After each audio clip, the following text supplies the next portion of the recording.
ಗೌರವಾನ್ವಿತ ಕೇಂದ್ರ ಸಚಿವರಾದ ಕುಮಾರಸ್ವಾಮಿ ಅವರೇ, ಪ್ರಧಾನಿಯ ಮಗ ಮುಖ್ಯಮಂತ್ರಿ ಆಗೋದು ಗ್ರೇಟ್ ಅಲ್ಲ, ಕನಕಪುರದ ರೈತನ ಮಗ ಉಪ ಮುಖ್ಯಮಂತ್ರಿ ಆಗೋದು ಗ್ರೇಟ್.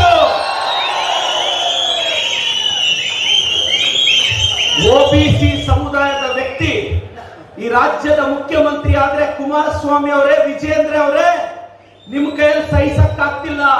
ಕುಮಾರಸ್ವಾಮಿ ಅವರೇ, ನಿಮ್ಮ ಸಮುದಾಯದ ಹುಡುಗ ಈ ರಾಜ್ಯಕ್ಕೆ ಉಪ ಮುಖ್ಯಮಂತ್ರಿ ಆಗಿದ್ದಾರೆ, ಸಹಿಸಿಕೊಳ್ಳೋ ಸೌಜನ್ಯನೂ ನಿಮ್ಗಿಲ್ಲ ಅಲ್ವಾ ಸರ್?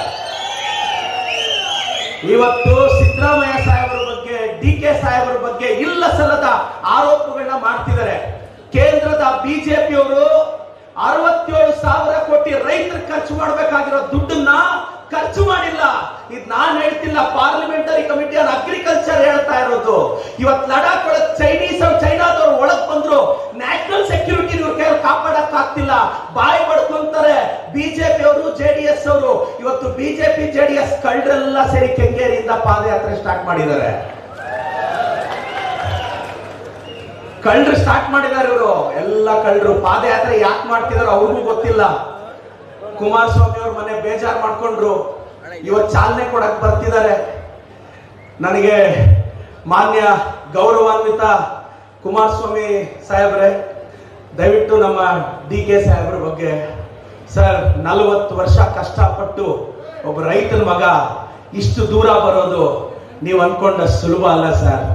ನೀವು ಬರೋವಾಗ ನಿಮ್ಮ ತಂದೆ ಒಂದು ರಾಜಮಾರ್ಗ ಹಾಕೊಟ್ಟಿದ್ರು, ಆದ್ರೆ ಡಿ.ಕೆ. ಸಾಹೇಬರಿಗೆ ಅಂತ ರಾಜಮಾರ್ಗ ಇರಲಿಲ್ಲ. ಸಿಬಿಐ, ಇಡಿ ಯಾವಾಗೂ ಎದರ್ಲಿಲ್ಲ. ಬಿಜೆಪಿ ಅವ್ರಿಗೆ ಡಿ.ಕೆ. ಸಾಹೇಬ್ರಿಗೊಂದು ಕೂದಲು ಮುಟ್ಟೋ ತಾಕತ್ತು ಇಲ್ಲ. ಇವತ್ತು ಎಷ್ಟೇ ಸ್ಟ್ರಗಲ್ ಆದ್ರೂ ಕರ್ನಾಟಕದಲ್ಲಿ ಪಾರ್ಟಿ ಕಟ್ಟಿ ಇವತ್ತು ಒಬ್ಬ ಸಾಮಾನ್ಯ ಹುಡುಗನು ಏನಾದ್ರೂ ಸಾಧಿಸಬಹುದು ಅನ್ನೋದಕ್ಕೆ ಸಿದ್ದರಾಮಯ್ಯ ಸಾಹೇಬರು, ಡಿ.ಕೆ. ಶಿವಕುಮಾರ್ ಸಾಹೇಬ್ರನ್ನ ಎಲ್ಲರಿಗೂ ನಿದರ್ಶನ. ನಾನು ಈ ವೇದಿಕೆಯಲ್ಲಿ ಬಹಳ ದಿನದಿಂದ ಬೆಂಗಳೂರು ಗ್ರಾಮಾಂತರ ಜಿಲ್ಲೆ ಜನತೆಯ ಮನಸ್ಫೂರ್ತಿಯಾಗಿ ಒಂದು ಮಾತು ಕೇಳಬೇಕು ಅಂತಿದ್ದೀನಿ. ನಿಮ್ ಮನೆ ಮಗನಾಗಿ ಸುರೇಶ್ ಅಣ್ಣ ಇಷ್ಟು ದುಡಿದ್ರಲ್ಲ, ನಮ್ ಸುರೇಶ್ ಅಣ್ಣಗೆ ಗ್ರಾಮಾಂತರ ಜನ ಮೋಸ ಮಾಡಿದ್ರಿ ಸರ್. ನಾನು ಅವರ ಅಭಿಮಾನಿಯಾಗಿ ಹೇಳ್ತಾ ಇದ್ದೀನಿ, ನಿಜವಾಗ್ಲೂ ಅವ್ರ ಮನೆ ಮಗನಾಗಿ ಹಳ್ಳಿಗಳಲ್ಲಿ ಅವರು ಅಷ್ಟು ಕಷ್ಟಪಟ್ಟು ಇವತ್ತು ಮಾಡಿದ್ರು. ನನಗೆ ನಂಬಿಕೆ ಇದೆ, ನಮ್ ಸುರೇಶ್ ಅಣ್ಣ ಮತ್ತೆ ಗ್ರೇಟ್ ಲೀಡರ್ ಆಗಿ ಈ ರಾಜ್ಯದ ಒಂದು ಮುನ್ನುಡಿ ಬರೆಯುವ ನಾಯಕ ಆಗಿ ನಮ್ಮ ಸುರೇಶ್ ಅಣ್ಣ, ಡಿ.ಕೆ. ಶಿವಕುಮಾರ್ ಸಾಹೇಬರು ಮತ್ತೆ ಮುನ್ನೆಲೆಗೆ ಬರ್ತಾರೆ.